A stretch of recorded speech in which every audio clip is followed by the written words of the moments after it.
Hi all, and welcome to the Truth, Honour and Integrity show again. Today is Sunday, March the 26th, and today's show is called Humanity Unplugged THI.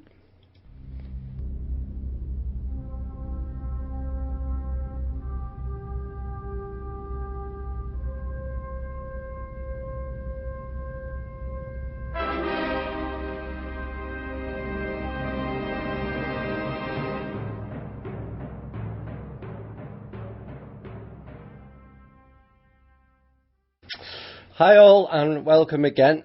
This is the Truth, Honour and Integrity show. My name's Thomas Williams, for those not familiar. And this show is called Humanity Unplugged THI, and is basically an expansion of the first show, Humanity Unplugged, which was done back on February the 19th. This is new knowledge brought forward for people to get a grasp of. And the show is based on the work of Nikolai Levashov, and the series in particular called The Final Appeal to Mankind. Now, I have broken down the narrative into a much more condensed version and easier to understand, with a range of my own comments and opinions interspersed within the commentary. Now, there will be several categories that will be covered and a range of music to complement the narrative of each topic. I know many of you enjoyed the last one, and it caused great debate and some angst, and that is to be expected when new material is produced. Although, is anything ever new? Or is it just rediscovered? And this show will be no different, and I hope you all enjoy it. So we'll go into the first topic. Has man ever been contacted? Well, the answer is yes. We have, many times in the past, and why we have so many who have interfered with it in our lives. Much interference has gone on with humanity in the past and the present, but hopefully not as much in the future. Now, disastrous consequences have been forced upon us due to naivety, crass stupidity, ego and greed. Trade deals involving all manner of trade, including human slaves for labour and war. Experimentation via genetic manipulation, or harvesting our codes and abilities, and yes, the unthinkable, as food, in giant processing machines known as the harvesting of souls. Treaties with alien entities that were signed on our behalf with little knowledge of what it really contained, no doubt containing language like Latin, which is reptilian in nature, and a host of word magic, i.e. spell, and legal babble, contained in ever smaller fonts so you can't read the damn thing, just like the TV adverts. You know, the key aspect of it is always the hidden small font at the bottom of the screen, which most of us can't read or get given the time to study it. So we're all too familiar with how they do things. But can we blame our ancestors for letting us down? Should we be too quick to judge? Too often ourselves, we just sign contracts without looking at them or understanding them. And this is how we are duped. Most of us signing mortgage agreements have no idea what is contained within. None. You know, they could put on page 13, the signer of this document is a complete retard and is unfit to own this property. In 10 years' time, when we have accumulated most of the interest, we will take it off you due to your senility. Well, be honest, how many of you would spot that line? And this is where contracts and consent takes place. The same applies if you pay for a house cash, unlike when you sign up for a paid mortgage, there's only 4 pages to sign for a cash one, and about a month later you get the title and they tell you on it, you are the tenant, not the owner, the tenant. Do most people question that? No. But going forward, we all have to learn to question everything and everyone. So, have we been contacted? Yes, in particular by a coalition of civilizations warning us of our future demise unless we changed our ways. They were all ignored. Why? Because too many had a vested interest in this unique planet and also a very unique solar system. 24 races have seeded their genetics into human beings on this planet, so 24 of them thought they have ownership of it. It's that consent again. Thankfully, that type of thinking has whittled down to a very few now.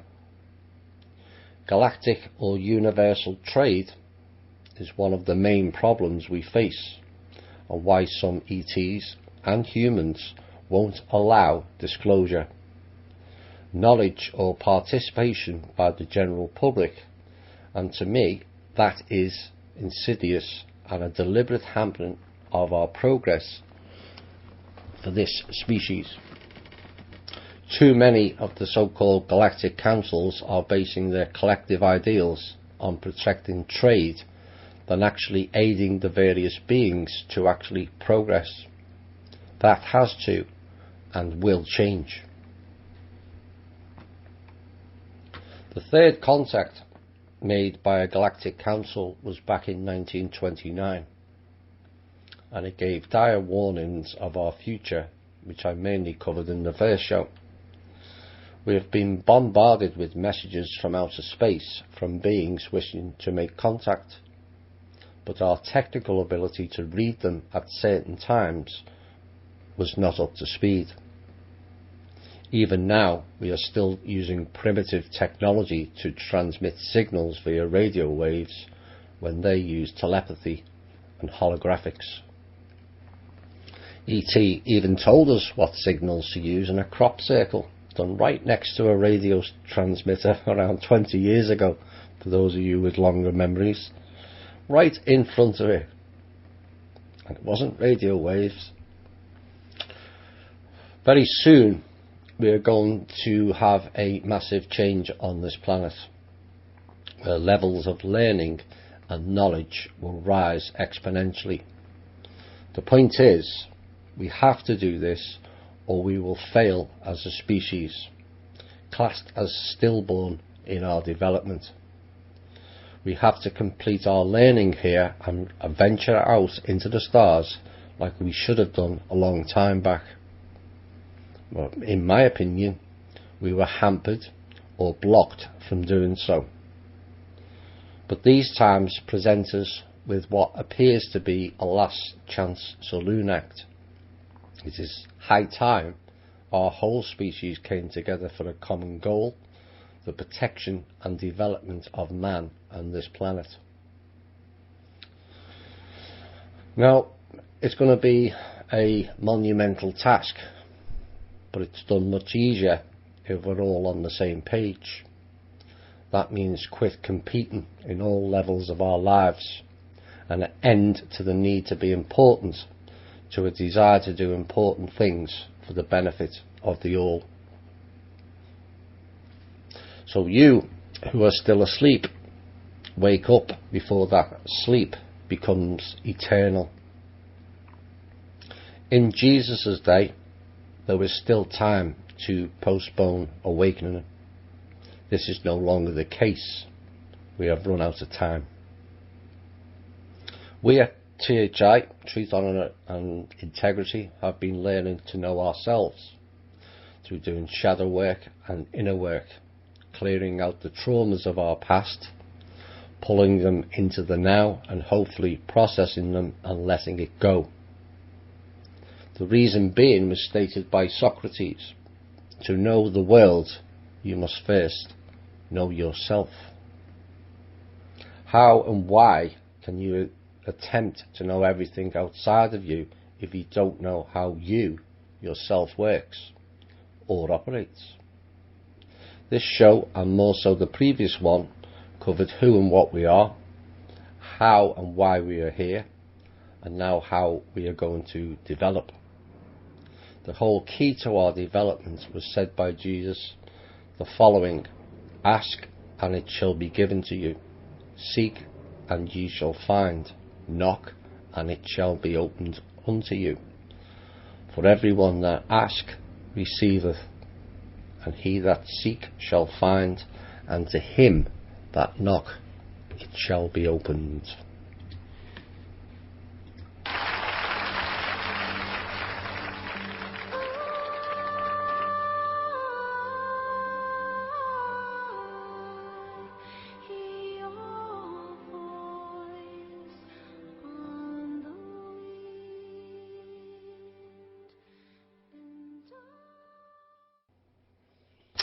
Right, first topic: how did we get here? Well, it would appear we just arrived here based on all the evidence. Homo sapiens just appeared on Earth 30 to 40,000 years ago on all continents, all at the same time. And so from this basis of anatomy and physiology, Homo sapiens could not have been the evolutionary product of any fossilized ape. For reasons unknown, Neanderthals, which had inhabited this planet for hundreds of thousands of years and were physically much stronger than Homo sapiens, were suddenly wiped off the face of the earth. It's hard to explain why Homo sapiens, few in numbers and much weaker than the native inhabitants, suddenly emerged from where no one knows and forced the Neanderthals out. Only in largely inaccessible areas can a few remnants of the once numerous and powerful race of Neanderthals be found, like the Yeti, Sasquatch, abominable snowman, all of which who shun encounters with the human race. The odd thing is that all human races appeared simultaneously and were racially purer than they are today. The dictate seems to be that we should not have mixed the races. The reason behind that is likely to do with the genetics, added to the fact that the genetic structure of a human is totally different from that of all other life on this planet. Genetically, the human species is not part of the planet's life system. Now, according to American scientists, humans appear to be a genetic mistake in the development of life on planet Earth. The only logical and correct conclusion is we came from outside this system 30 to 40,000 years ago. Question remains: are we a special creation of Source or a manipulated biomachine from some rogue civilizations? So, how much we as a vessel appears regulated? Well, none more so than the brain. How is it so precise that we only use 5% of its capacity? Logical thinking again would suggest someone forgot to upload our software system, or could it have been deliberate, and what were the intentions? Two options. One, we are being controlled to not develop, or two, we are each of us on a personal level trying to achieve personal evolution. Now, remember in the first show it was stated those that reach the mental planes of evolution get to obtain use of a greater portion of their brain. It is at that stage of development the human capacity to greater intellect occurs. Intelligence intelligence, can be taught. Intellect is self-learning by a process of overviewing information and making decisions based on that, rather than being immersed in the chatter. Latent abilities also come out when you reach the mental evolutionary plane. Abilities like telepathy, telekinesis, healing of the self and others through thought, the ability to affect weather systems and influence the ecology of the planet, all done through the mind. Our limited thinking, or limiting, depending on who or what is controlling here, is hampering us by insisting we use fuel-based rockets to escape the atmosphere, when other alternatives are available, but just not to the general public, as we all know. It was fuel-based rockets that punctured and what started depleting the ozone layer. Advanced civilizations used the fold and unfold of space to travel in what is called zero transition crafts. Vast distances covered, but they also have limitations based on construction materials and the capacity of the pilots. Remember, in the first show it was stated all matter has a causal effect on the space around it or them. This is how and why black holes have the effect they do. Now, this was something I hypothesized a while back and is now confirmed by this book. Black holes are not as science has made them out. They are portals into the next universe. And the Big Bang Theory is bullshittery. What takes place is, in certain regions of space with the more qualitative conditions for life and evolution form, a development is made in that region, whereby it may have outgrown its own evolutionary cycle there, and its next stage of development may be more beneficial in the next universe. So that system folds in on itself and creates the vortex whereby primary matter flows through the vortex into the next universe. Eventually the whole system bleeds through into the new universe, to the observed an explosion, but in reality it's just the frequencies of light coming through the vortex into the new universe. It's been a long tour, but we now know.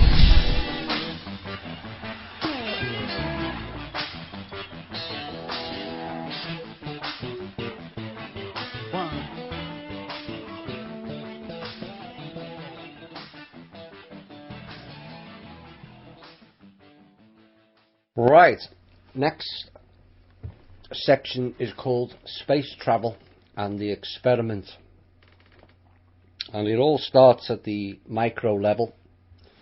And another thing that modern science will not tell you: a single cell which reproduces itself actually completely disappears before it replicates itself into two cells. Now, during the vanishing stage, the primary matter flows into the etheric stage and then creates the duplicate cells. From the etheric, the cells start obtaining the physical cells. So this will explain easier how space travel is possible.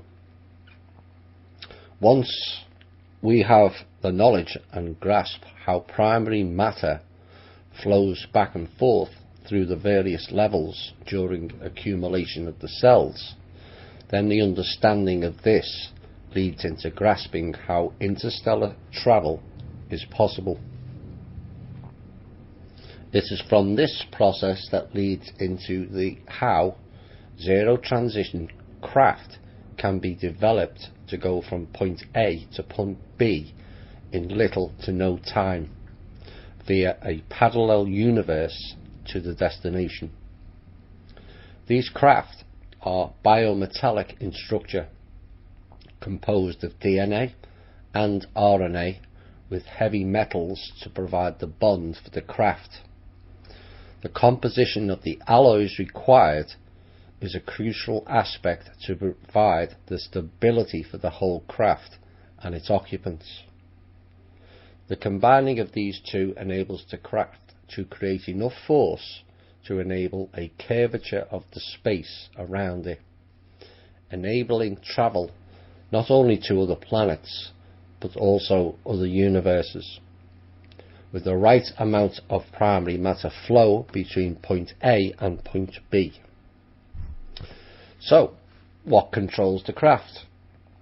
The PSI fields of the pilots, the light force or shield discussed in the first show. The further afield the travel, the larger the PSI field is required. Now, some may remember the series Taken by Steven Spielberg, where the military in that show were trying to get twins to operate a downed alien craft, with quite disastrous consequences, I might add. The key is being able to work with your PSI field and then being able to harmonise it with another person of the same abilities. So that's why they use twins, thinking they would think and act alike. Not always. Pilots have to be able to synchronise their PSI fields into a collective where each one gives a portion of their PSI fields, and it is crucial that they are all in sync, as a failure would lead to the craft being unable to leave the parallel universe and onto its destination. A failure to harmonise all pilots would lead to a complete disintegration of the craft and the pilots if they're stuck in there. Now, some of you will know about an incident in Tunguska, Russia in 1908. That was not an asteroid or a meteorite, it was one of these zero transition crafts.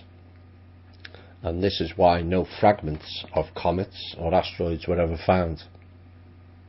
The craft came from the Cygnus constellation, and the pilots managed to escape the craft and were eventually picked up in Siberia. These accidents are not uncommon and increases if the duration of the travel is greater.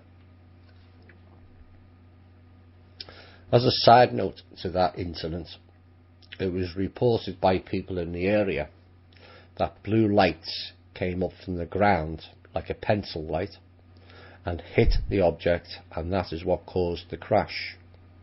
It appears Earth has an ancient inbuilt laser system to ward off enemy craft and or incoming objects.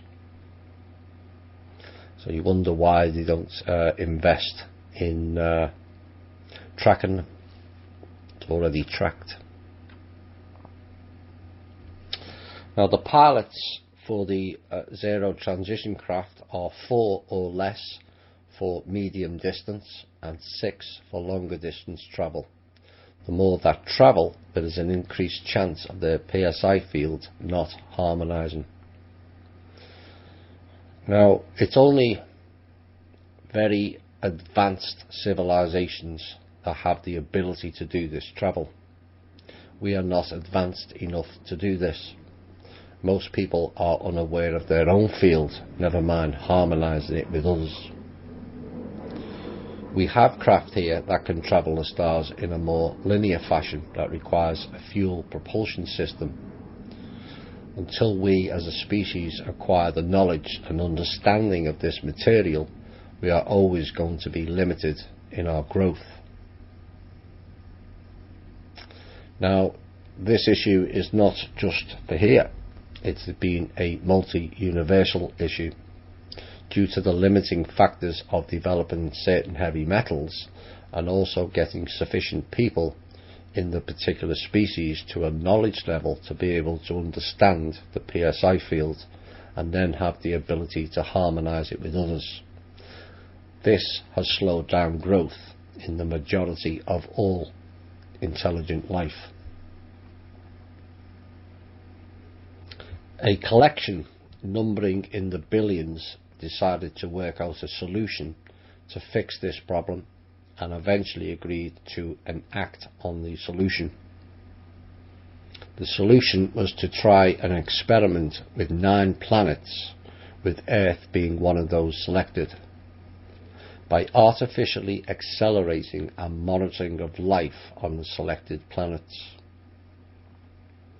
Once the planet was modified for the insertion of the new beings, a genetic bomb was placed on the beings already occupying the 9 planets, and the new humanoid beings called Homo sapiens replaced the previous incumbents, the Neanderthals. Many different species and races made up the new Homo sapien group that had the compatibility to have children, regardless of genetic background. However, and despite genetic compatibility tests, 3 races emerged: the white, yellow and black. Each racial type were inserted into a part of the Earth compatible with their home planets. It is stated that all participants were in agreement with the plan and willingly went to the respective planets. Those who took part were genetically compatible, but were of different evolutionary backgrounds. This was said to ensure a future growth pattern. But the melding of many different qualities and properties in a single individual entails an intense genetic fusion. To accomplish all this, the participants' brains were closed, with only a minimal amount of working neurons left, just enough to provide a trace of their owner's intelligence. That is why we humans have only 3 to 5% of actively working neurons. To activate the remainder would require the evolutionary development of the species as a whole, or of a specific number of those species. All experimental subjects were severely regressed in their evolution, sadly to a state of savagery. Under these conditions, the tribes attacked each other. Stronger tribes absorbed the weaker ones, and in turn were absorbed by even stronger ones. In other words, the dog-eat-dog lifestyle we witness today. The resulting offspring were a mixture of qualities, and everything was in turmoil.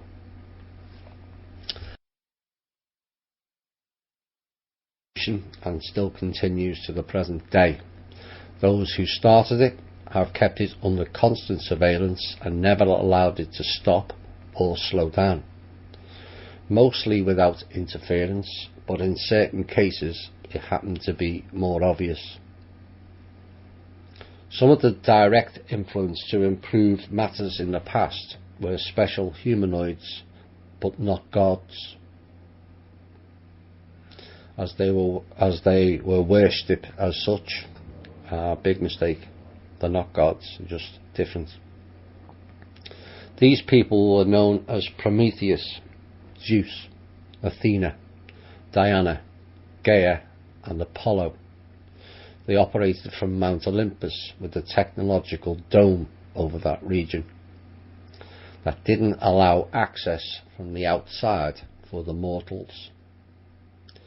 These people brought a range of improvements like fire, agriculture, writing, art, poetry and other skills to help humanity in their development. Similar beings went to other parts of the world and interacted with groups such as the Aztecs and the Mayans. They were taught planetary, solar, lunar and cosmic cycles that they could then calculate themselves, and their knowledge on those subjects was way beyond what was being taught or known in Europe. That was until the conquistadors, bought and paid for by the Roman Catholic Church, decided to burn all the books or knowledge whilst rampaging through their land. This type of blatant criminality by the Roman Church is far more widespread and runs much deeper than most of us realise. I will cover that in another show.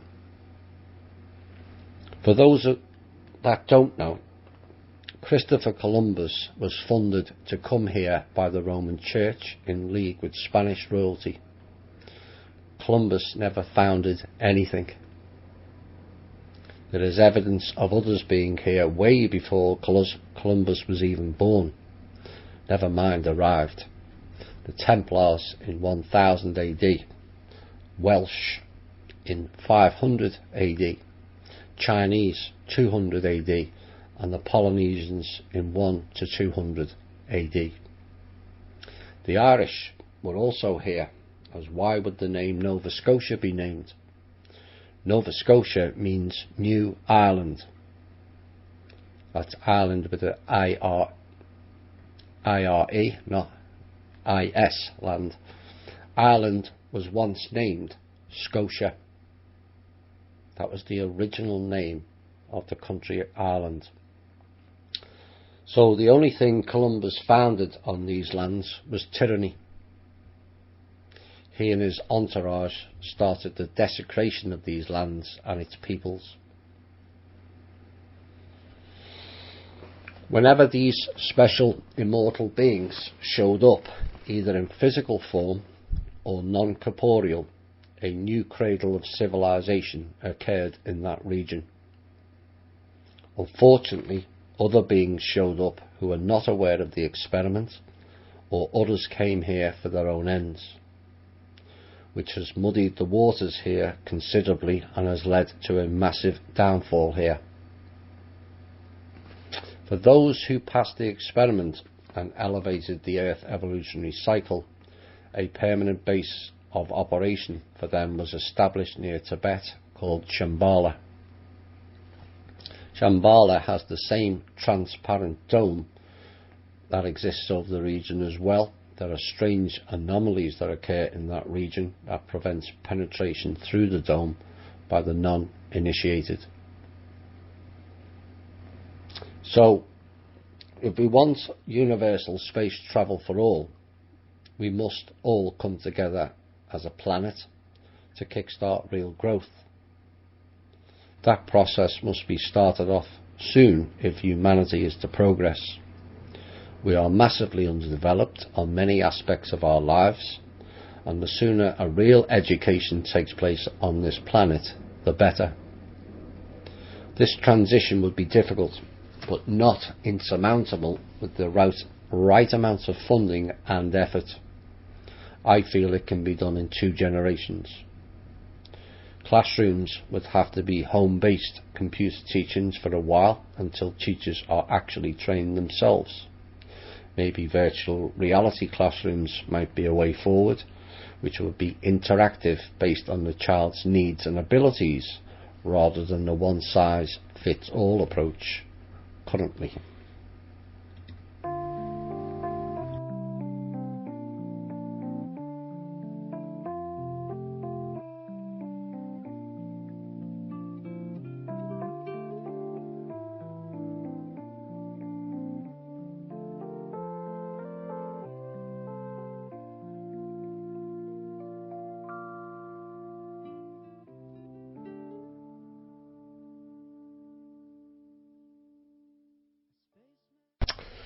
The next section to this show is called Incarnation to this Planet.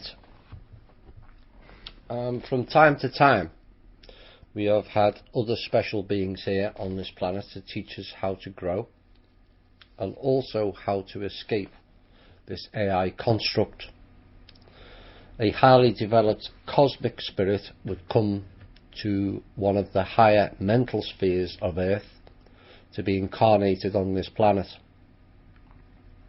Now, this resulted in the birth of a human child inhabited by a space spirit. Bit different. This child was reared and educated on Earth, and eventually his spirit passed through the first stage of its development, the barriers were removed so that he could now recall his past incarnations and understand who he was, where he came from, and why he was incarnated on Earth. It was only after he recognized his destiny that he began to take action. Now, among such peoples that came were Buddha, Krishna, and Christ, all of whom have contributed greatly to the human race. Unfortunately, they are still misunderstood and their teachings still grossly distorted. Now, there are several ways that space spirits may incarnate on Earth. And the first one is the spirit's memory and knowledge of his incarnation are completely closed. After birth, he knows nothing of his origin or purpose on Earth. It's only after he achieves a certain level of development that he makes telepathic contact with those who sent him. It is only then that he begins to grasp completely his mission on Earth. The second one is right from the beginning of his incarnation of the spirit, maintains telepathic contact with those who dispatched him, and this continues throughout the critical stages of his development, and no deviations are allowed from the charted course of the planet's evolution. Way 3. From the very first day of his incarnation, the spirit recognizes his origin and mission. Number 4. The many civilizations in outer space embrace an array of different ideologies and accordingly are organized in a variety of different coalitions. Tentatively, we may divide them into 3 categories: light, grey and dark. Or it could also be said as light, neutral and dark.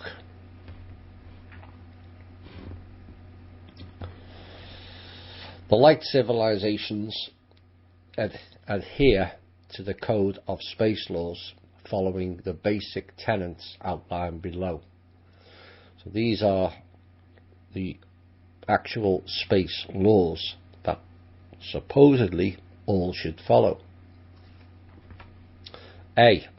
Each civilization has the right to choose its own path of evolutionary development, no matter what that may be. B. Highly developed civilizations may render assistance to less advanced civilizations only if requested. C. Highly developed civilizations are forbidden to terminate life, even non-intelligent life, on another planet. They are also forbidden to robotize or train PSI in any other weapon upon less advanced civilizations.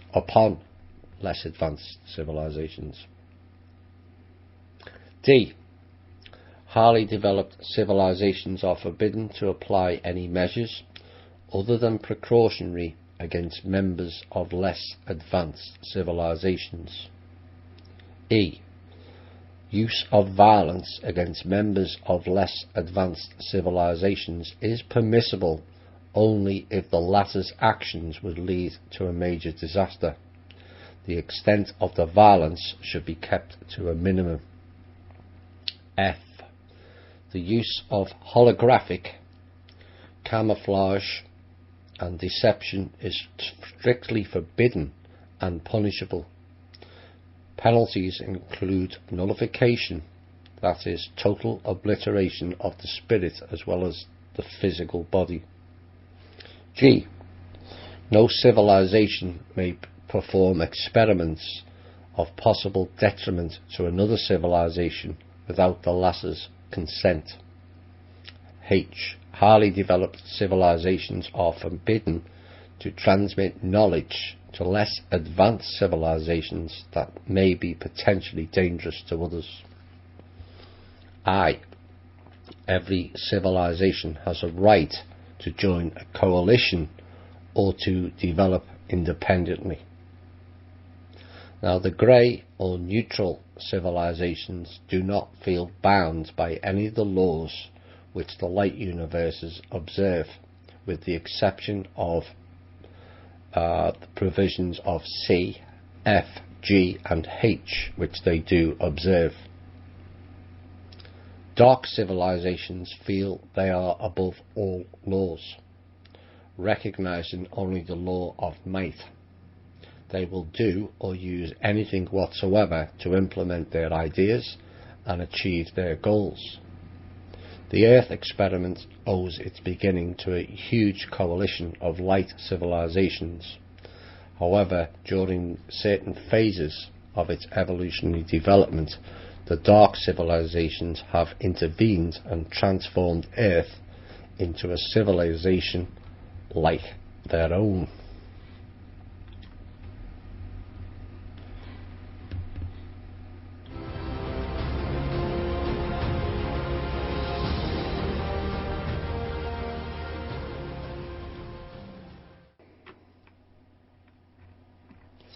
Now, a recap of our own evolutionary cycle is a physical body, an etheric, astral, and then the four mental planes, the latter of which has largely been blocked to many here, has stunted our development to block space travel, to keep the astral loosh program going, to initiate a robotized being, and to serve the AI hive-minded construct. Now, the development has favourable and unfavourable conditions on each level of the evolution cycle. Earth itself has 99 sites where there are positive and negative energy flows. And this comes in 4 phases. The quality and quantity of energy currents impinging on our solar system, including Earth, as it revolves around the centre of our galaxy. B, the location of one he or she grows up and develops. C, the evolutionary development of an individual's spirit. And D, the quantity and quality of the information which the human brain absorbs. Now, there's a civilization growth development known as inner, outer and cosmic stages. The inner stage, which we are currently in, has 3 phases. When energy currents piercing the Earth from outer space are most conducive to the development of etheric bodies, it is known as the age of Aries. B, when energy currents piercing the Earth from outer space are most conducive to the development of astral bodies, known as the age of Pisces, and also known as the age of the devil. C, when energy currents piercing the Earth from outer space are especially conducive to the development of the first mental bodies, it is known as the age of Aquarius. Upon completion of these 3 stages, the cosmic, outer stage of evolution begins. Civilizations at this stage cannot be robotized or manipulated. Therefore, any attempt to do so to any civilization, including Earth's, has to unfold during the youthful inner stage of its development. Civilizations are most vulnerable during the phase in which the astral bodies start to develop actively, the age of Pisces.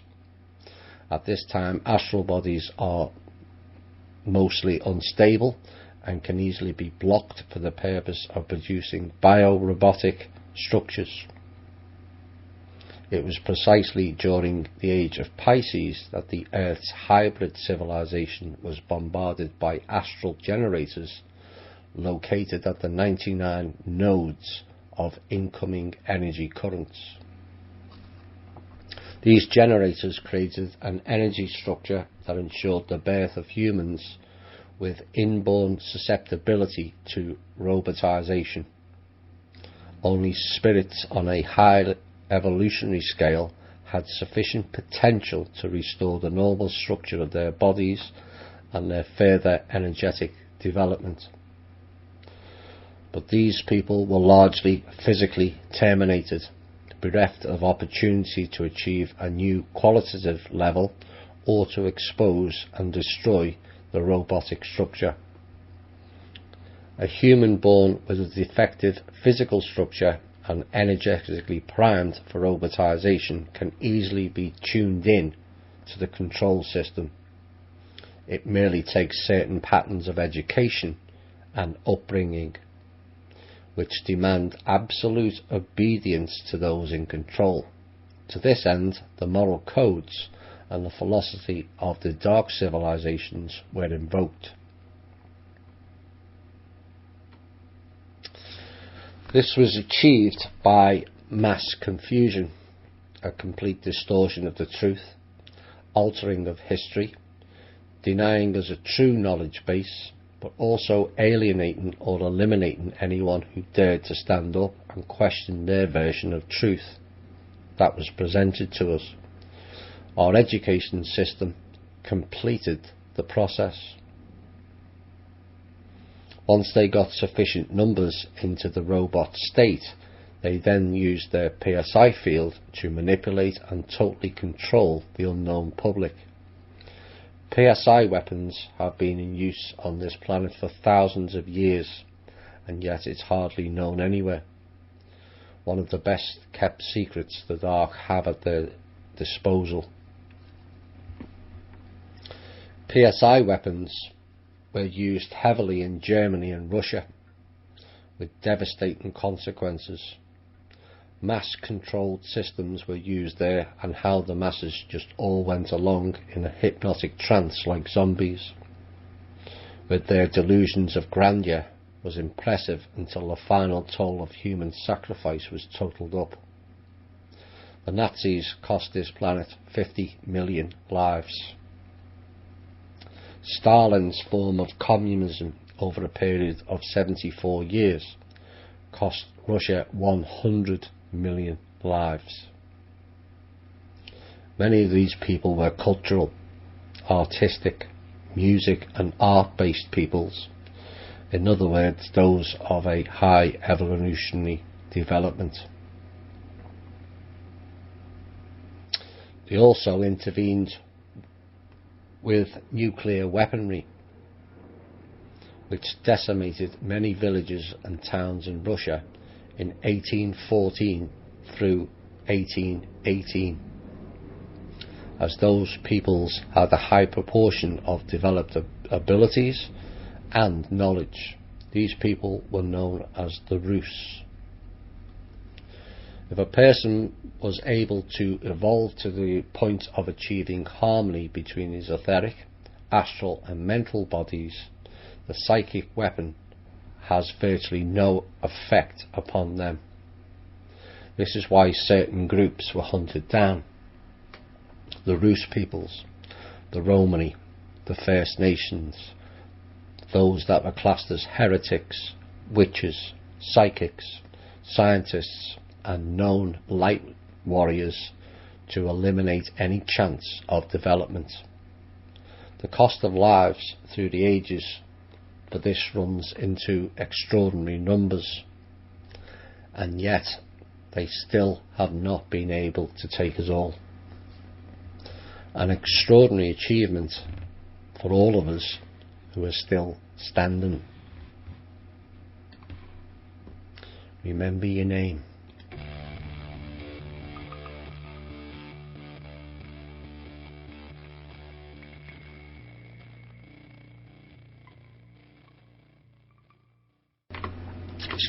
Hi all and welcome back. Next section, the light warriors fight back. So we've heard about what's been done and it didn't go amiss, and the Light Coalition, so what did they do in all this time of this carnage?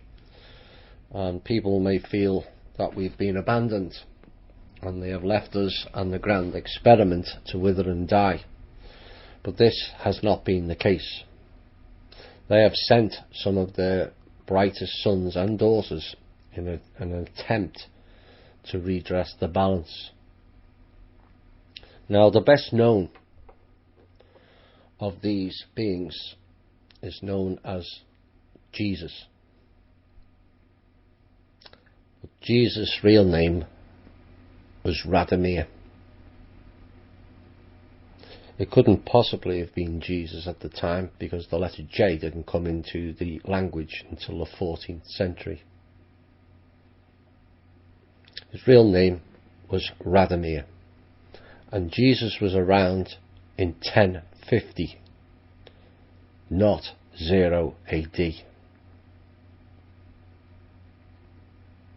Now, the name Jesus came about from the Jewish religion, which was created by Constantine. One of those people who Jesus was aligned with was named Joshua, or Yeshua. That particular entity was around in the 1st century, but he was far from what Radomir stood for. In fact, quite the opposite. You can add in Yahweh and Jehovah into the bullshittery category as well. Radomir and his wife Mary Magdalena were both light warriors sent to help. He incarnated here on earth the same as everybody else, but quickly evolved his spirit here and overcame the earth barriers to contact those who sent him. He came to save the people from robotisation, but quickly realised many people didn't want to be saved by anyone. He said, "He that hath ears to hear, let him hear." But only a few heard.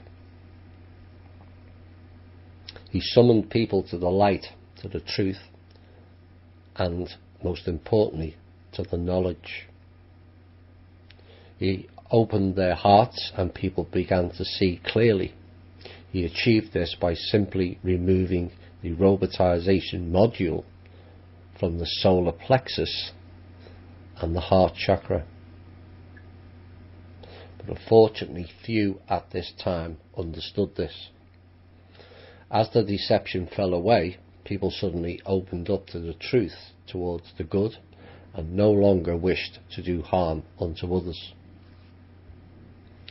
He strove to help people save their souls and avoid sinking into the dark. He was a true warrior for the light, for purity, and for righteousness. But contrary to what we're told, not all of his messages were of love and light. He understood the need to fight for your rights with this comment: "Think not that I come to send peace on earth. I came not to send peace, but a sword." He also warned of those who would later distort his message and depict him in bad light. "I am not sent but unto the lost sheep of the house of Israel." He also warned of the dangers of currency by ransacking Roman tax collectors' tables and strewing their stolen wealth across the courtyard. But sadly, his time here ran out following his crucifixion in 1089. So now you know why the Templars came to America in 1000. He was revived and left the earthly plane in his physical body via a zero transition craft with his father the following day. No 3 days. Some of the proof of this is contained in early Christian frescoes and the paintings of flying craft in the sky. It is depicted in many scenes. Let it be known that whether you chose to call him Jesus, Radomir, or Christ, he was neither Christian nor religious, a fact that has been grossly distorted over the last 1,000 years. Now, he and Mary Magdalene came 1,000 years ago. Around 1550, there were two other top-of-the-range light warriors destined to try and save mankind, named Isadora and her daughter Anna. They too met earthly resistance with apathy of the people and the veracity of the Roman Catholic Church to shut them down. Sadly, the Roman Catholic Church, Pope Carafa, burned both of these people alive at the stake.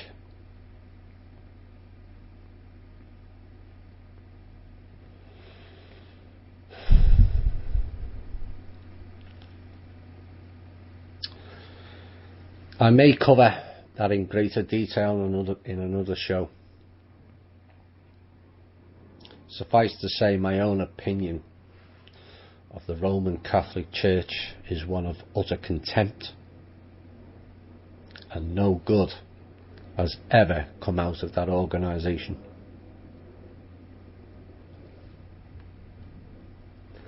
So here we are again, 500 years later, and we are presented with another opportunity to shake off the shackles and progress beyond all our imaginations. The next phase of development is purely down to us, and only us. In this age of Aquarius, which is upon us now, it allows so much growth and a leap forward in our own evolutionary process. How is this achieved?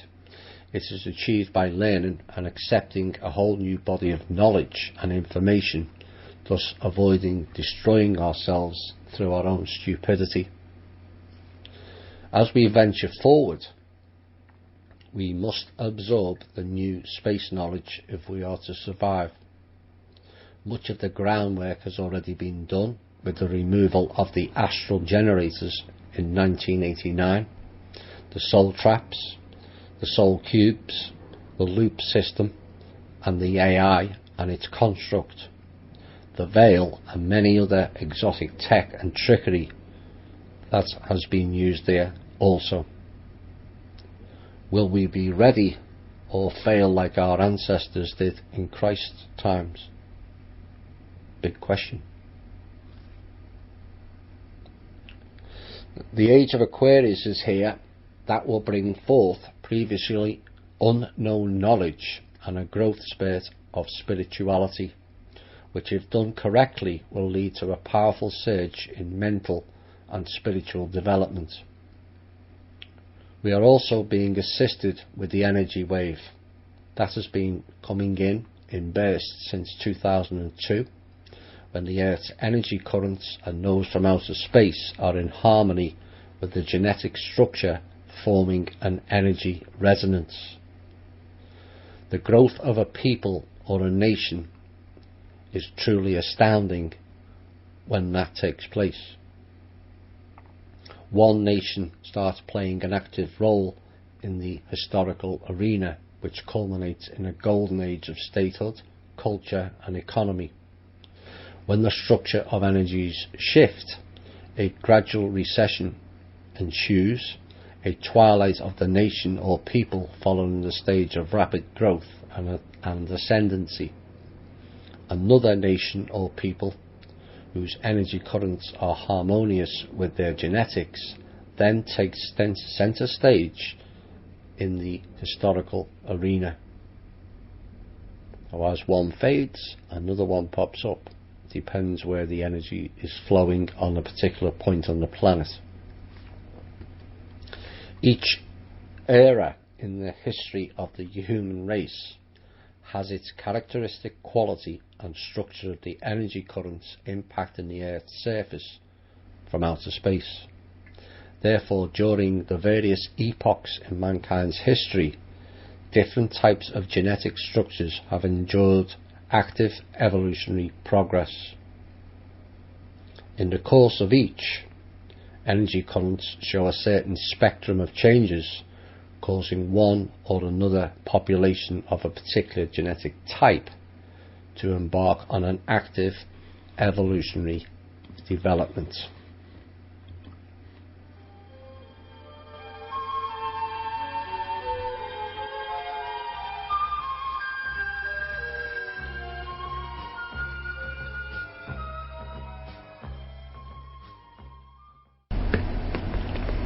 Bet you haven't heard that song in a while. Next portion. It's a fairly short one. Something we should all consider from an overview point of view and not get immersed in the chatter. And it's called migration benefits and drawbacks. Now, the issue of immigration with programming dictating the narrative far too much, in the opinion of this writer. Once you are able to look at things from an overview point of view, the idea of calling anyone an immigrant, illegal or otherwise, is backward thinking. I will repeat it again. How can anyone be an immigrant on their own planet? It is cabal agenda driven thinking, calling anyone an immigrant, and I'd ask people to please stop that bullshittery. Enough's enough. Divide and conquer is the role of the cabal, not us. Now, the migration of peoples around the world can have a good cumulative effect depending on their genetic makeup and whether they are adaptable to that region. If not, it can also have a bad effect. When a population occupied an area energetically incompatible to its genetic structure, evolutionary progress was sluggish and the etheric body formation was deficient. The males lacked physical vigour and aggressiveness, which meant a dearth of strong and valiant warriors. Astral bodies were weakly developed, which adversely affected the development of art, culture and spirituality. Deficient development of mental bodies had a negative effect on the progress of the economy and technology. The total effect was to render the population incapable of withstanding its stronger, actively developing neighbours. So crowded out, it was forced to migrate over great distances, abandoning the terrain of such interest to its more aggressive neighbours. It's that dog-eat-dog world again. Divide and conquer again. Following a migration, the population finally settled in a region with an energy structure far different from its original abode. And if the energetic and genetic structures happen to resonate with each other, all the people in that region now experienced a rapid surge in their evolutionary development. So migration has pros and cons to it, but we have to start developing a trust with each other from other countries and not see them as portrayed in the slanted media or based on their political structure, or more importantly, their religious status. Society and its programme has caused us all to fear each other. That fear-based mistrust is not mainly based on our own personal experience, but is based on the narrative given to us by the media and politician lies and programming. This barrier must be shattered by the people for progress to be of a speedy nature. Imagine a world where we all grow as one collective mass. Tolerance rather than hatred. Caring rather than cold, callous disconnection. Sharing rather than every man for himself. Where borders are points of interest and not imaginary or actual walls to keep us apart, where society becomes lawful, not legal, where cures are encouraged and disease not created for the profit of the few, an education system that encourages learning and growth and not just an ability to pass a test, a peoples and its planet in harmony with nature and also technology. Imagine that.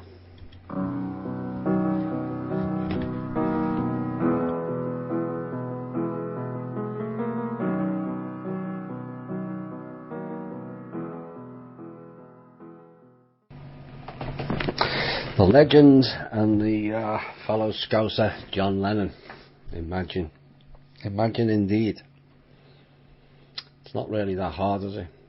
It shouldn't be. Where we can all come together as one.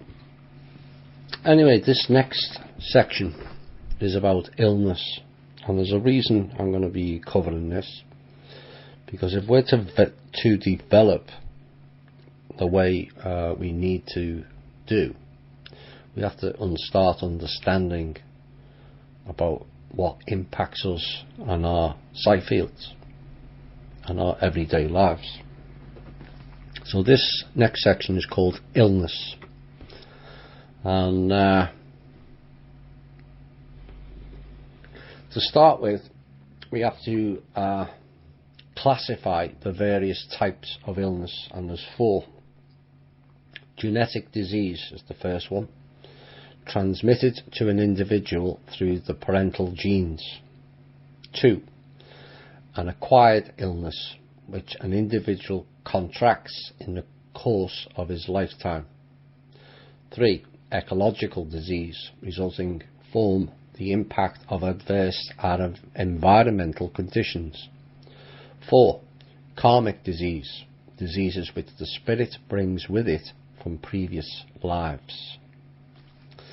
The cause of genetic disease is self-explanatory, really, and there are several states that arise in the course of such illnesses.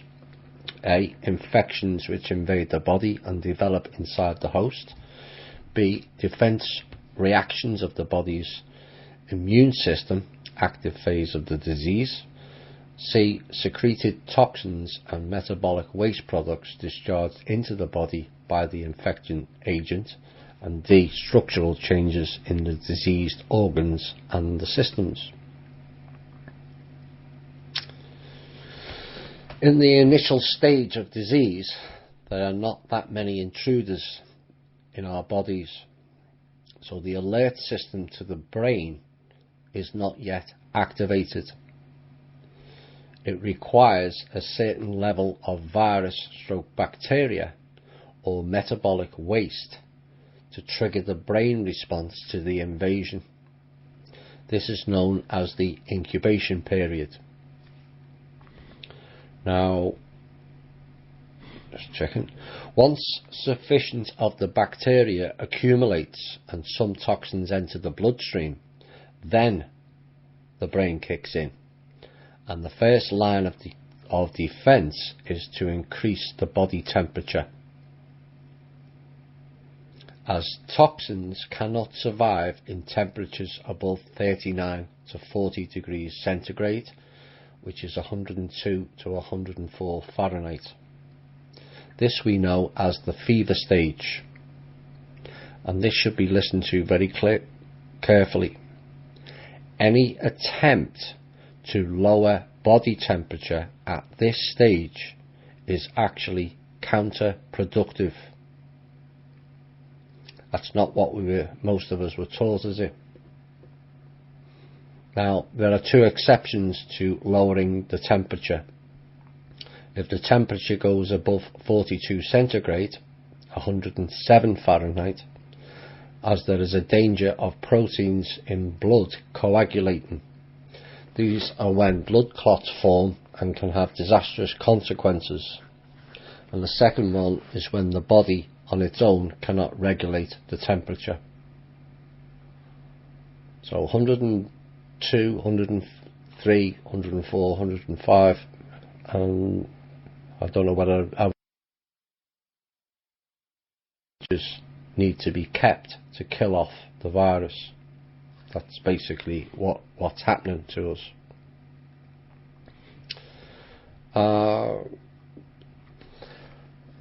At this point, the body then introduces attack mode 2 by creating white blood cells to attack the virus and to eliminate them. And this creates a lot of waste in the form of pus. The battle continues between the pus and the body, and it's only when the body adjusts and battles the remaining pathogens then the stored energy of the immune system kicks in to finally kill off the virus. Only after that do we start to return to health. The immune system, having generally used up all its stored energy, takes a fair amount of time to finally recover to its optimal state. Something we all should be aware of. You tend to just carry on with things. Oh, it's gone now, but basically your immune system is like a battery. It needs a full recharge. It takes a lot out of it, if not all its energy, to get rid of the virus. Now, our brain power is too often used to complete capacity, just to keep the body functioning, and so is limited in its scope to detect and deflect viruses. One method of overcoming this is something that is rather unpleasant to most people, but it does actually work, and it's called urine therapy. No, I'm not taking the piss, pardon the pun. And this is how it works. You collect your first pee in the morning in a clean vessel and put a small amount that fits under the tongue only. You don't have to drink it or glug it down. It's not Budweiser. Well, actually it is like Budweiser, but that tastes like piss to me anyway. But you just put a small amount under your tongue for a short while, and the receptors in the tongue send direct signals to the brain, activating the response system before the virus kicks in. Like I said, it's rather unpleasant, but it's been proven to work. Now, a word about medication. We've covered this a few times before, but this is a more detailed response to it. The efficiency of all medicines depends upon the defense mechanism of the virus in any body, both the pathogen and the invaded virus. The assumption is that destroying the pathogens promptly and efficiently would not significantly harm the body, which would then quickly return to its normal condition. Unfortunately, however, in order to survive, the pathogen promptly adapts to the medicinal poisons administered, thereafter remaining totally impervious to them. In other words, they get used to the medicines and drugs we put into our system. Clever little buggers they are. In such a situation, the effect of the poison is directly proportional to its concentration, but as soon as the medicinal poison exceeds a concentration which the virus can tolerate, the virus is helpless to neutralize the effect of these poisons on its organs and dies of medicinal poisoning. Moreover, from what has been observed, medications have no effect on the brain's apparatus for monitoring its organs and systems. Most medications known today have an equally destructive effect on both the pathogen and the human organism. It is hard to say which is the lesser of the two evils, dying of the remedy or dying of the disease. Medications actually suppress the immune system. You need to think about that. With no immune system to kick in to fight off a virus, eventually you will succumb. And medications actually suppress the immune system. Are you getting a picture now of Big Pharma? You should be. Most viruses over time have been eradicated, but new ones always pop up for differing reasons. Drilling for oil or fracking can cause latent bacteria to reactivate. Then of course we have the clowns in weaponry bioresearch developing viruses for war purposes and also genetic engineering. AIDS being the prime example, grown and developed here in America. A note on AIDS: as far back as 800 years ago, the symptoms of AIDS were cited in monastic chronicles. The disease had undoubtedly been around even earlier, but the number of victims was minimal. Only a few individuals had defensive side fields so depleted that the AIDS virus could invade their organism. Indeed, that and homosexuality, so often blamed for the dissemination of AIDS, has been part of human existence since man came together as a species. They have virus research now down to a much more developed level than most realise. One example that got my attention a few years back is they have developed a virus solely to work on black people. This to me is incomprehensible, but sadly, given the mindset of those in those programs, it's not unexpected. It is another example of the hidden forces here attempting to erase the human race. That is aided and abetted by modern medicines, which are actually poisons. There was much advancement in holistic and alternative safe medicines in the 13th and 14th century, but was hijacked by the Medici family and distorted to suit agendas, and the term medicine comes from that family name, the Medici. When we are able to tap into our own bioenergy fields and work with them to heal ourselves, then the need for drugs will not be required. Part of the problem we face is excessive density of populations. This leads to a degradation of the collective PSI fields and leads to hormonal imbalance.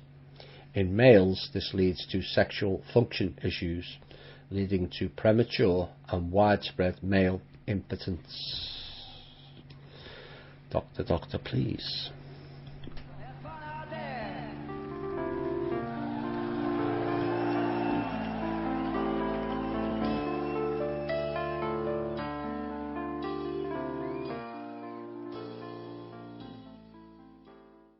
Right, the next section, the spirit, its development, characteristics and potentials. We've disclosed earlier of the 7 earth planes of our own spirit evolutionary growth: the physical, the etheric, astral and the 4 mental planes. So in essence we have 3 types of spirit body: an etheric, astral and mental. Now the development and the growth of the spirit bodies: a complete astral body may emerge only after a certain critical development level is reached and the barrier between the physical and first mental planes of the planet disappears. A complete mental body may emerge only after the development of the astral body up to the level of obliterating the qualitative barrier between the planet's physical and the first mental planes. Whenever conditions arise for the development of the next spiritual body, the preceding bodies continue their evolution. So it's not a case where you have to go from 0 to 100, complete it, and then you jump on to the next one. You may have extra bodies all running at the same time, and each one has to reach a critical point. The pace may be rapid or slow, that is, any of the bodies may assume a dominant role in the spiritual structure. Thus, any of the bodies may become disproportionately developed as compared to the others. It depends upon the actual sequence of their spiritual developments after birth. Moreover, a human being keeps on developing, either positively or negatively, during his lifetime. The human etheric body mediates an individual's physical strength and activity, including sexual. That is precisely why adolescents ranging in age from 16 to 20 years display heightened sexual activity. At that age, the higher astral body is not yet complete, and the lower astral body happens to be developed to a much greater degree, a condition that manifests in a gamut of negative emotions, including aggressiveness and sadism. The human astral body generally reflects its owner's emotional status. Think about that. In its lower form, it consists only of one type of primary matter. This is the lower astral. Primary matter G. It elicits a range of negative emotions, a state of spiritual impoverishment. A fully developed astral body, lower and higher, composed of two types of primary matter, G and F, reflects positive emotions and a more evolved spirituality. Now, depending on which stage of development your spirit is on, there are four different characterizations of the individual, and they are as follows. Sanguine reflects willpower predominates over the emotions, since the emotions are positive in character. Such a person can control his or her emotions. Phlegmatic individuals possess enough strength and willpower to stay focused on a specific type of work for long periods of time, but he or she lacks the positive incentives needed to generate constructive ideas on their own. There can be no leaders among phlegmatic types. They are always ready to follow others and to display persistence and fanaticism in their pursuits. Also, very seldom alter their beliefs and tend to oppose any new ideas or innovative changes. I think we all know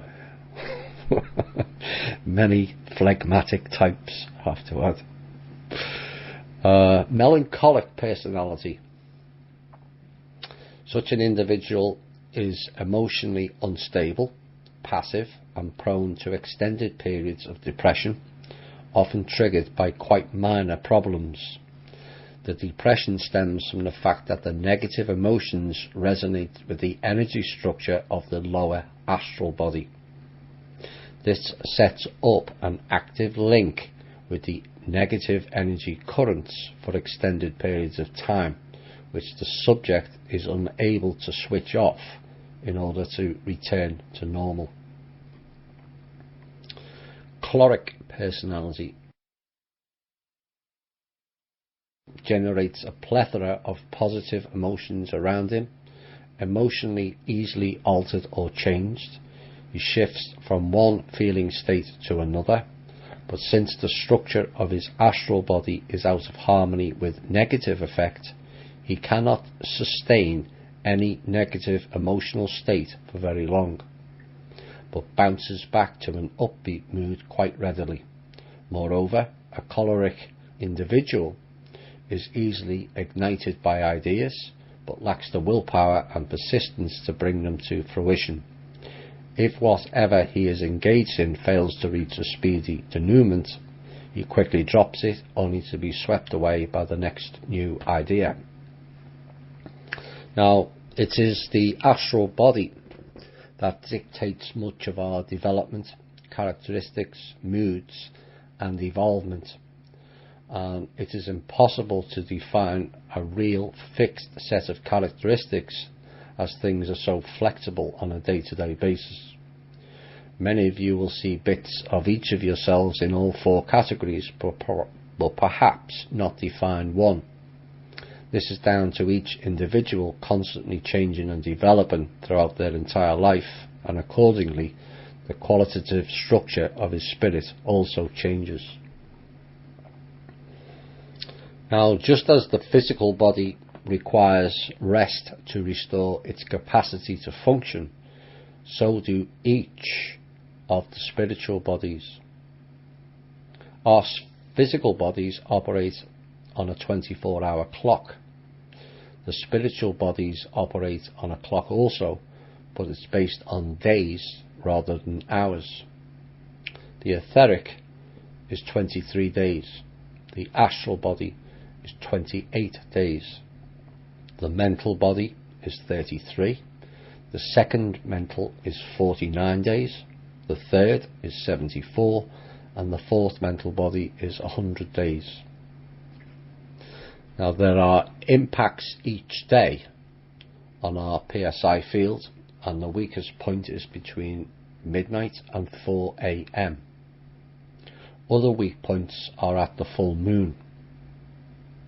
Modern science has now caught up with the old mythologies around the time of the full moon: werewolves, witches, demons, and vampire times. With the absence of sunlight, the thickness of the barrier between the physical, etheric, astral, and other planes is minimal. It is at these weak points that the astral beasts can attack if the PSI field or shielding of the individual is not at its optimal level. Now, since we implemented the document on truth, honour and integrity, and also in Cosmic Voice, the grounding, shielding and centering document, we have noticed a dramatic decrease in members facing these sort of attacks, and a marked improvement in their state of mind and well-being for the most cases. It is so important to do that inner work. The astral beast's attack is where cancer cells forming into disease originates. I'll repeat that again. The astral beast's attack is where cancer cells forming into disease originates. They spot the gaps in the body's defense system, PSI field, penetrate them and drain off the body's potential, the human life energy. These parasites are not as developed as we are, and so have to lower all life force for them to be at the same qualitative state as the host, to then integrate its form into ours. In other words, it mimics being part of us. Clever little buggers, I have to say. So they drain part of our life force, and once balance is achieved, the attack begins. So having disintegrated the human structures down to the level of the astral creature by destroying the qualitative structure of the cells in the affected area down to the etheric level, these cells lose their normal architecture and start developing through a program that bears no resemblance to that of a human organism. Cancer cells develop and proliferate vigorously, resulting in a swift collapse of the organism. It is not accidental that cancer cells are identical to those of a fertilized egg, A rapid and uncontrolled proliferation of tumour cells quickly devours a major portion of the organism's energy. This results in overload of all the organs and systems of the body and their rapid destruction through deprivation of the vital energy needed for their normal functioning. Cancer occurs because the cell's normal structures are destroyed at the level of the spiritual body. Since such invasions usually originate from the astral plane, the destroyed cells are mostly from the astral body levels. Most cells normally renew their etheric structure once every 5 years, and this explains why cancers can recur at that interval. It is possible to avoid the recurrence of cancer tumour in humans only by restoring all the levels of the affected cells to their normal structure and characteristics of their cell type.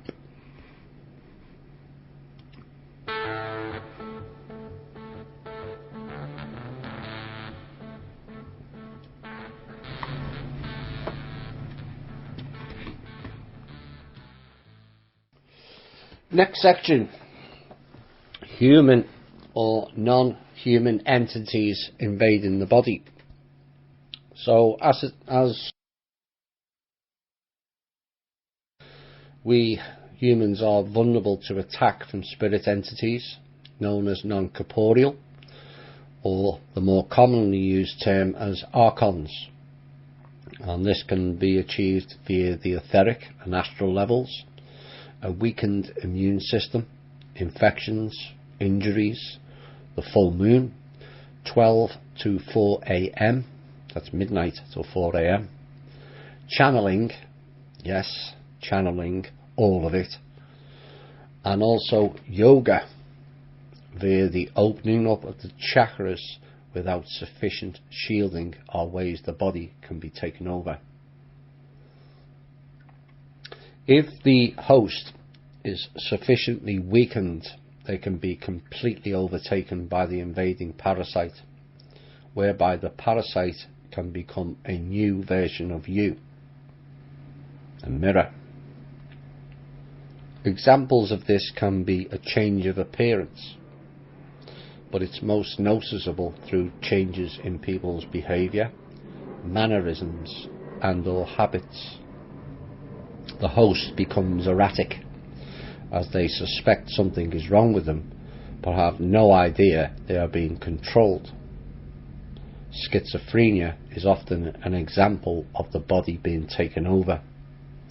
In fact, most mental diseases could well be caused by these vampiric entities destroying your life force to meet their own needs. This is open to debate, but it should be carefully considered in my opinion. These spirits can do the most extraordinary things, and here is one case that covers a takeover with the host totally unaware. It concerns a young woman of very strict morals and totally avoided sexual contact with men until she was wed. So she clearly wasn't an Irish Catholic then. Sorry, I had to put that in. It's my UK fun and games. Anyway, every evening she quietly retired, and every morning awoke with absolutely no awareness of anything that had transpired. However, when her spirit left her body during sleep, another female spirit of entirely opposite moral fabric invaded her vacated physical body. Donning this body, the interloper spirit ventured out onto the town to engage in an orgy of sex. In the morning, she deposited the body in its usual place, just before the rightful owner returned. The native spirit upon re-entry was entirely unaware of the body's nocturnal activities during her absence. Then one day she discovered she had become pregnant. Oops. One can only imagine what she must have felt after learning the news, or how she must have wondered what Holy Spirit has done this to her. Now, I have spoken to many members in the alternative community who have reported being raped in their bed with no one around, and some of it is of a quite brutal nature. Anyone who can astral project can potentially do this to another, and this highlights the danger of certain healers, hypnotherapists, et al. One-on-one sessions where you are asked to open your field and read your mind. Sadly, some with certain abilities can not only read your mind, but hook into it and control it, but also tune into your frequencies as well, so you are able to be located even if you are thousands of miles away. Maybe that's why they are called therapists, aka the rapists, although it's certainly not funny for those who are affected. I mean, who could that girl tell? I was raped in bed last night. By who? There was nobody there. Okay. Were you drinking last night? Were you on drugs? Do you need to see a shrink? These are the standard retaliations of those who don't understand the nature of this problem. The person who has been through this horrendous experience now finds they have little to no support structure. What happens next? The person will start to doubt themselves. Am I going nutty? Who will believe them? Who will disown them if they tell other people? Self-doubt increases, and the victim enters the proverbial twilight zone of their own making, largely because very little of the outside world believe or accept this as reality. Just because you are unaware of something does not mean it doesn't exist. Remember, stated earlier, be more flexible in your thought process and open to all possibilities. Then you will develop a greater understanding of what is largely an esoteric subject. Not a nice experience. The people I spoke to are horrified.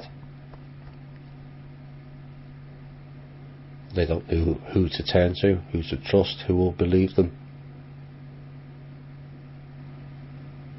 That's something I particularly liked listening to, but thankfully none of them decided that they felt they could trust me to do so. My co-host last year was one of them.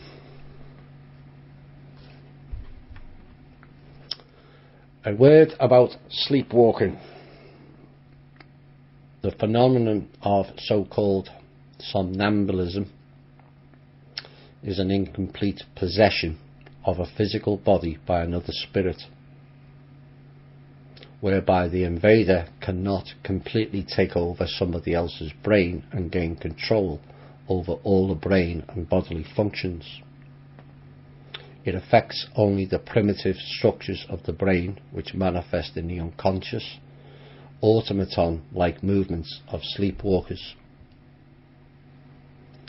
If the spirit of an astral creature invades a susceptible physical body, the latter will behave accordingly to the life habits of the intruder.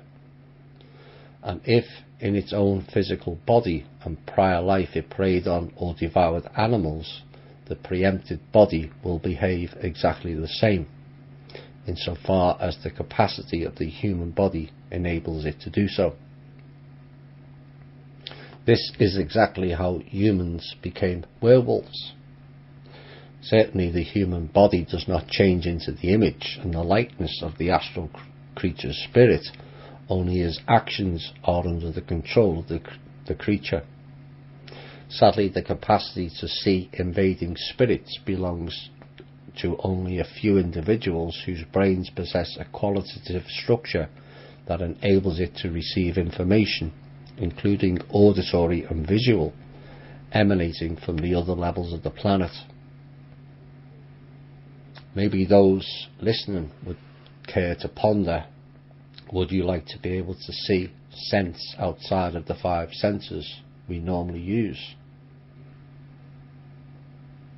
Something for you all to think about. But I warn you, it's not for the faint of heart. That I can assure you of. Sometimes you have to be careful what you wish for.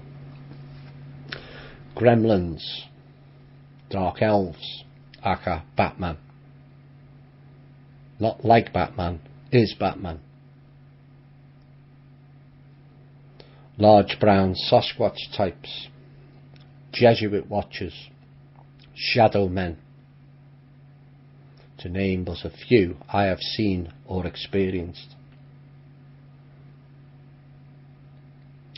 You have your own self-doubts of what you're experiencing until you come back into reality, in inverted commas, with cuts, bruises, or even a dislocated shoulder on one trip.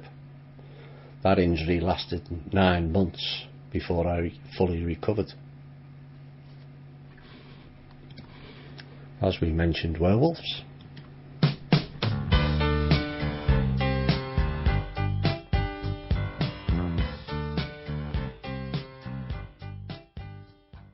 Right, this is the last portion of tonight's show, and it's how to not look after your own PSI field, as this is going to be important if we're going to move forward free of these entities and vampiric attacks. And what are the other ways in which the collapse or exhaustion of the human protective PSI field? Alcohol. Now this will not please some, but this is what happens when you consume alcohol. Alcohol possesses a powerful negative energy. The etheric structure of ethyl alcohol is very dynamic and exerts a powerful influence on the human etheric body. This is one of the reasons why a person in a drunken state is so much weaker than when he is sober. Alcoholic beverages have one feature that happens to be the precise source of their addictive properties. They contain, among other ingredients, the simplest sugars, glucose, fructose, which undergo rapid absorption directly into the bloodstream, producing thereby a surge of positive energy. But ethyl alcohol actually has the effect of producing inertia in an organism. Its negative structure becomes activated only several hours after ingestion, in cases where the subject's liver can no longer neutralize it. For several hours, a liver is tasked with breaking down the consumed alcohol and becomes exhausted in its efforts. The unprocessed residue has a very adverse effect on the subject's etheric body, flooding it with negative energy and disrupting the harmony of the spirit's structural foundation. This leads to a severe reduction in the protective psi field's density. In other words, it thins it out. If it thins it out sufficient, you have a hole in your field, which then allows these astral beasts and parasites to invade. Very often, after an all-night binge, a person is totally depleted, knocked out, dizzy and nauseated, and suffers from an intermittent urge to vomit. Vomiting happens to be still another defense reaction of the organism, activated when the liver is no longer capable of breaking down the alcohol. The brain then triggers stomach and intestinal spasms aimed at cleaning out whatever remains. Thanks to this mechanism, a certain portion of the residual alcohol is expelled. Alcoholism is a major cause of thinning of the PSI field. Once a body needs repeated alcohol to keep going, the astral beast's time for harvesting of you is complete, and the feast begins. They call the heavier drinks spirits for a reason. Remember that. So you think that's the end of the episode? Think again. Energy currents from the higher mental planes now pass through the spirit bodies and start to break down the alcohol.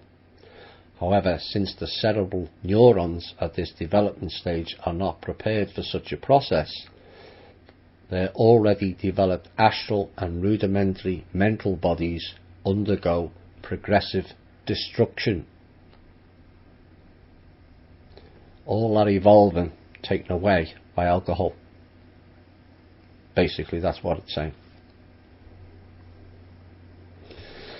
This is indeed an extreme measure on the part of the brain, but it is the only way the organism and the spirit may have a chance to survive and regain, to a greater or lesser degree, a normal state. This is possible only once, or at the very most twice, in a person's life. However, further frequent replays of the above lead to rapid destruction of the mental body's foundation, followed by total annihilation of the astral body as well. That is precisely why an alcoholic's brain post-mortem looks exactly like that of a newborn, or sometimes that of an embryo, virtually smooth all over with the cortical convolutions totally ironed out. Such a brain is actually undergoing a process of reverse evolution. So, if you all knew all of the above earlier, would your drinking habits have changed? Something to ponder nonetheless. And the next portion is exactly the same. Drugs and what effect it has on you. It is actually worse than alcohol. Oops. Drugs are organic substances possessing powerful etheric structures and markedly negative energy. After consumption, they make rapid entry into the bloodstream, and when the concentration of poison reaches a critical level, the spirit opens up the brain neurons on the higher mental level in order to break down the toxins. The neuronal structures of the lower levels begin to disintegrate rapidly as the energy currents from the higher levels start to penetrate them. Concomitantly, the narcotics themselves undergo disintegration by the energy currents emanating from the higher mental planes. The subject feels as if they're in a state of grace as they see and hear things on other levels of reality, experiencing sensations like never before in their life. Thus, progressively and irresistibly, they are drawn again and again to relive the state of bliss they have experienced. However, to again reopen the brain, the subject must resort to higher and higher doses of the drugs. Once again, the brain opens up and suffers even more severe damage to its structures, and the next opening requires an even larger dose. The final outcome is the irrevocable ruin of both the organism and the spirit. Any attempt to open up the brain before its developmentally ready is like trying to force a young flower bud open before its time. The flower wilts and dies, and the sight of its beauty is lost forever. In other words, drugs are cheating evolution of the evolutionary planes, which may give a high for a short time, but the lasting damage in some cases is irreparable. It is only through harmonious and orderly evolution that the brain can develop the structures of the higher mental plane and achieve the flowering of the lotus. Those of you who have meditated and seen that, you will know what that means. It is then that the energies from higher mental structures start flowing through the physical and spiritual bodies, imparting to the subject far richer sensations and capacities than narcotics ever could. When the brain and spirit have attained such development, man is capable, by the power of thought through his sight field, to influence the process unfolding in nature and society. He can freely travel through time and space, as well as see and influence the past, present and the future, and much more. All that is possible without wrecking one's brain, without destroying one's spirit. It is achieved by creating oneself, and this is quite realistic. All it takes is to desire it and to know how to make it possible. That in turn takes knowledge and more knowledge, true knowledge of the laws of nature, the knowledge of processes unfolding within ourselves and all around us. Then much of the impossible becomes possible for us. Again, I will ask listeners, would you have done things differently if given this knowledge earlier? Is the high worth it given the damage it causes? There are no shortcuts in evolutionary life. It's only done by doing the hard work. Another way that it can be destructive to your sight field is prayer, particularly when done on earth energy centres with a negative disposition, which is why most religious buildings are built there. Loosh factories.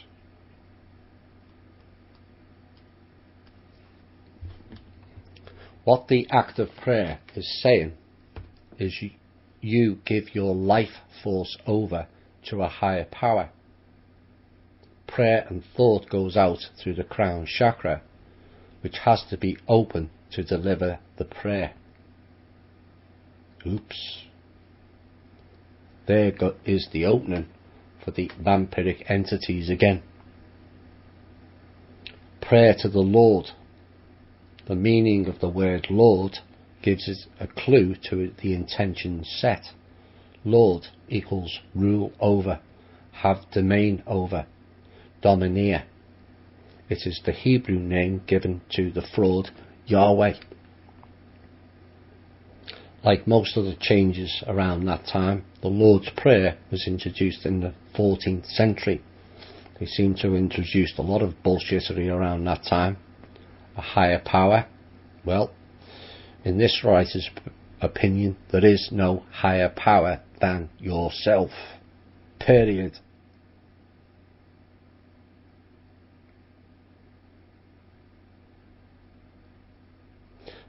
No one is there or here to judge you. You be your own judge. You all know right from wrong, although sadly not everyone exercises personal responsibility. Praise be to the Lord. Yeah, right. You must be blind then to the death, war, destruction, poverty, starvation, crime, depravity, child trafficking, matrix systems, loops, AI machines, all on his watch. Anyone else with that sort of failure rate would have been fired aeons ago. Praise the Lord indeed.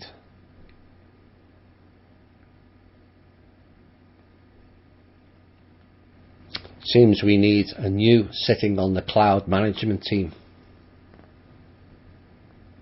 It's called us. So this is a kind of summary now. That was another perfect example of lowering your self-esteem and subsequently your PSI field degeneration, leading to the vicious cycle many of us face on a daily basis. Making idols of programmed retards on the TV. Cheering on the next politician that promises everything and delivers nothing. But the next one will be different this time. Nope.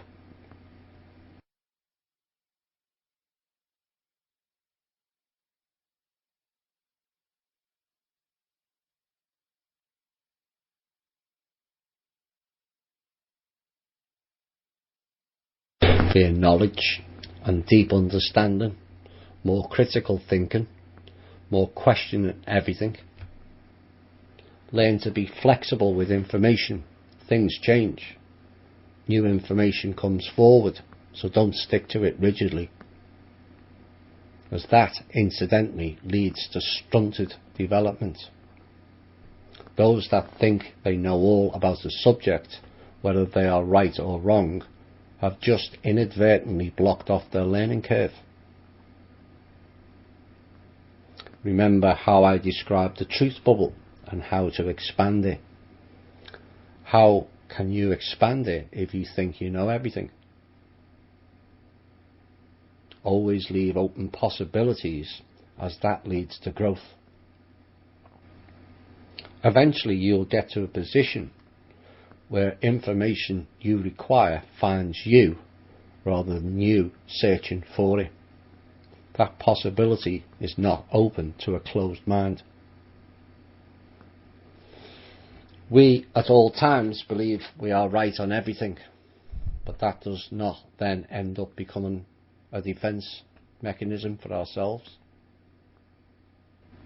where we feel we have to fight or argue for the need to be right, rather than moving forward and seeking greater knowledge. Which is the better path for our own development? Clearly the next learning base of knowledge is, as it just might change the last one or could reaffirm your previous assertion. Progress can only be made on this planet if everyone is given the full truth and ability to receive the knowledge in whatever format. This requires a massive undertaking of change, the like of which has never been seen in a long time here. The laws of nature function whether or not man understands them. But from now on, humanity will be unable to survive and progress without this understanding. Frankly, unless we learn to live life according to the fundamental laws of nature, there will be no one left to evolve on our majestic blue planet Earth. As it stands, it does not require a nuclear war for man's demise. If we continue to abuse and meddle with nature without heeding her laws, we will self-destruct faster than a nuclear or EMP weapon could ever dispatch us. We must ever be mindful of Radamir's warning. When the blind lead the blind, they shall both fall into a pit. This is what we are facing now, the blind leading the blind.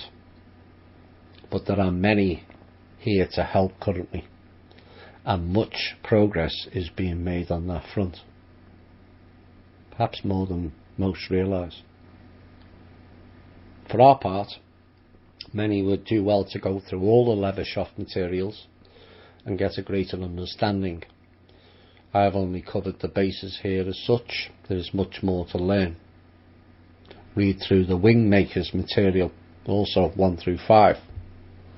It's all very heavy reading, but you'll come out of it with a far greater knowledge than what you went into it with. This will then give you some sort of an overview of what is playing out here. Org Tellers has a load of background material to cover. Shane the Runer and his blog covered in much detail of things we have faced in the past, the now and the future. Preparing at least 3 more of these type of shows coming up soon, so we can all leap forward with the knowledge. The God of knowledge was called sin for a reason. The Roman Catholic Church, Draco, and other rogue entities have spent many thousands of years denying us knowledge, and even classing it as a sin to eat the fruit of knowledge.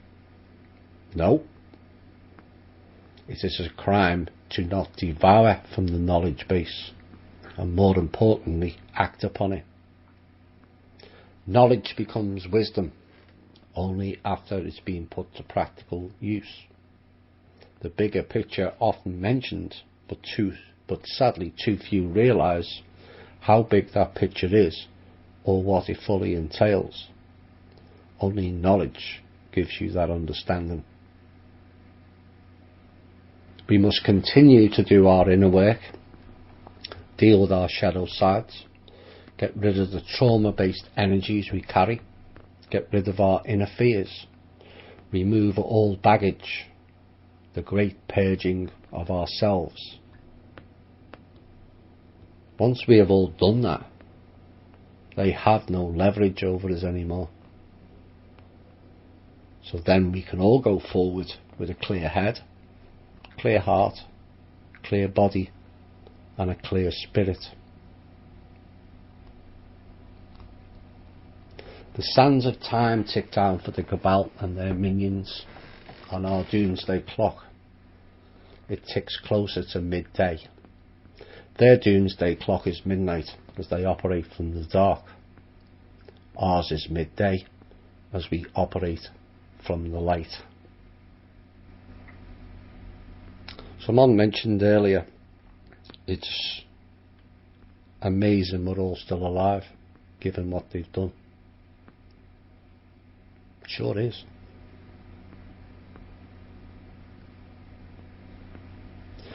We're a lot stronger and a lot more resilient than they thought we would be. You should all take great comfort and solace in that. Survived against the odds. But we're all tired of surviving and all just existing. We want to live. We want to live better lives. We will all have better lives once the minions of the dark are removed. I happen to think that will become sooner rather than later. Be safe, be strong, be prepared, and most importantly, never let anyone put you in any fear. This has been the Truth, Honour and Integrity, Humanity Unplugged 2. My name's Thomas Williams. Bye for now.